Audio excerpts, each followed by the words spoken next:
Hi y'all, this is Bryant Heath.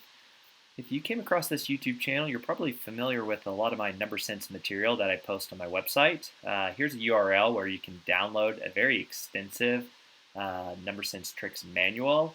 It has about 150 pages of instruction with an additional 50 pages of solutions for some of the practice problems throughout.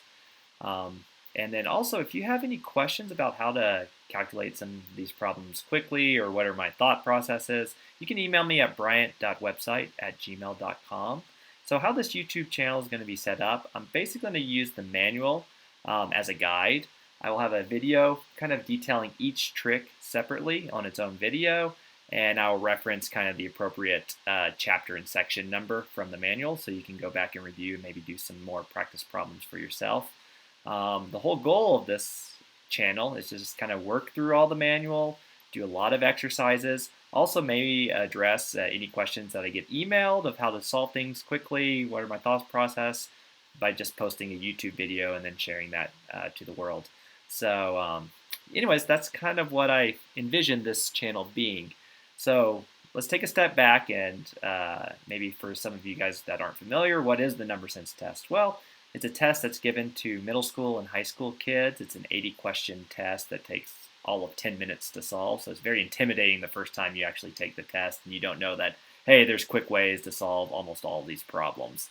But in addition to the Texas competitions, I know there's a math counts competition where it stresses this mental math and solving things quickly and calculating quickly. So all these tricks will be beneficial for that. And finally, like if you're taking the ACT or SAT, a lot of these tricks will be handy because anytime you can do these calculations quickly, it just sets up more time for you to actually set up and solve those types of problems. I know, when you're taking these standardized tests, you might be on a time crunch. So the more time you're given to solve a problem just means you're going to solve them more correctly and have a higher score. So there's a lot of applications to a lot of these mental math type calculations that we're going to go over on the channel. So, well, you lasted this long. I have a couple of sample problems taken from the UIL or TMSCA or A+ type tests that are in the state of Utah, or sorry, state of Texas. So you wait this long. Each one of these has its own kind of trick that you can perform, and we'll go over that with subsequent videos. But here are the answers to these 6 particular problems.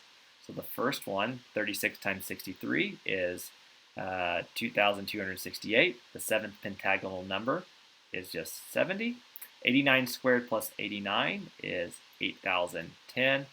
Convert this binary number to a base 8 number, winds up being 613 base 8.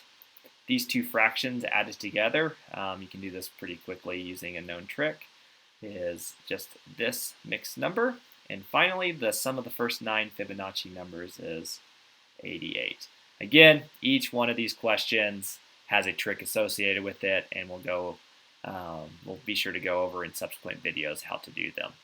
But this just gives you a little taste of kind of the type of problems to expect, as well as the type of material you can expect to see on the YouTube channel. So hopefully you can subscribe to my channel and also check out the website, and hope to see you soon. Bye.